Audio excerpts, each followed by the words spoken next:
আজকে চলে গেছিলাম শীতের সিজনের প্রথম পিকনিক। হ্যাঁ ভাই, শীত তো চলে এসেছে, আর শীতের মধ্যে এরকম জমজমাট পিকনিক হবে না বন্ধুদের সাথে, তাকেই হতে পারে। আর যদি পিকনিকের জায়গাটা এরকম সুন্দর, তো শুরু করছি বিষয়টা প্রথম থেকে। আমরা সব বন্ধুরা মিলে চলে গেছিলাম বাইক নিয়ে কুঞ্জনগর পিকনিক স্পটে, যেখানে খুব সুন্দর একটি জায়গা রয়েছে, ফরেস্টের মাঝখানে নদী, আর নদীর পাড়ে সেই পিকনিক ক্ষেত। তো এখানে আমরা সমস্ত বাজার করে নিয়েছিলাম এবং বাজার করে নিয়ে সোজা চলে গেছিলাম পিকনিক স্পটে। তো দেখতে পাচ্ছ কত সুন্দর সেই জায়গাটা, ওই যে নদী, আর নদীর ধারে চারিদিকে জঙ্গল আর সবুজ ঘাস। এই মাঠটা, এই মাঠের মধ্যে আমরা পিকনিক খাবো। আর সত্যি এই নদীটা দেখতে যা সুন্দর লাগছিল, অসাধারণ। আর এই যে ফাঁকা জায়গাটা, এখানে আমরা পিকনিকটা খাবো আজকে। আর ভাই, বন্ধুদের পিকনিক হচ্ছে, তো পিকনিকটা তো হবে একদম রাজকীয় স্টাইলে। তাই নিয়ে এসেছিলাম পাবদা মাছ, আর আমার বন্ধু ভালো করে সেই পাবদা মাছগুলোকে ধুচ্ছিল। আর গাছ ধোয়ার পরে মাছগুলো একদম রূপোর মতো চকচক করছিল, রূপোর মতো। আর এই ভিউটার মধ্যে এই মাছগুলো জমে যাবে। সেখানে আমি মাছের মধ্যে একটু হলুদ আর লবণ দিয়ে দিলাম। এখানে আমার বন্ধু আবার মাংসগুলোকে ধুচ্ছিল, কারণ পিকনিকে মাছ মাংস হবে না, এটা কি হতে পারে। আর পিকনিকে সবাই মিলে খুব সুন্দরভাবে কাজ করছিলাম। তো আমি আর বেশি দেরি না করে সঙ্গে সঙ্গে কড়াইতে মাছগুলো দিয়ে দিলাম। আর ভাই, মাছটা দেওয়ার সঙ্গে সঙ্গে ধাপ করে কড়াইতে আগুন জ্বলে উঠলো। দেখতে পাচ্ছ, একদম পুরো 5 স্টার শেপের মতো ফিল হচ্ছিল।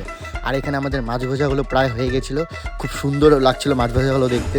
আর এখানে সবাই মিলে একদম খুব সুন্দরভাবে কাজ করছে। আর এই জায়গাটা জাস্ট প্রেমে পড়ে গেছিলাম জায়গাটার ভাই। আর এখানে আমরা দেখতে পাচ্ছ খুবই সুন্দরভাবে সবাই মিলে কাজ করছিল। আর আমাদের মাছ ভাজা এর মধ্যে কমপ্লিট হয়ে গেল। এবার আমাদের এখানে যে দাদা রয়েছে, সেই দাদা এখন সঙ্গে সঙ্গে চড়াইয়ে দিল মাংস। আমাদের সুজনদা, সে মাংস রান্না করতে খুবই ভালোবাসে এবং সে খুব ভালো রান্না করে, তাই সে আর দেরি না করে মাংসটাও রান্না করতে বসিয়ে দিল।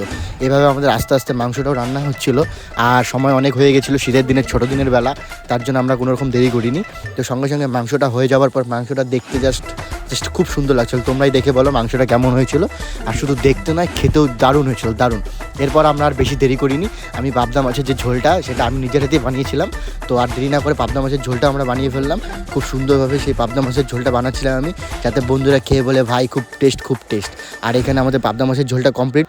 আর বন্ধু আমার একটু ধনেপাতা দিয়ে গার্নিশ করছিল বিষয়টাকে, যাতে দেখতে আরও সুন্দর লাগে।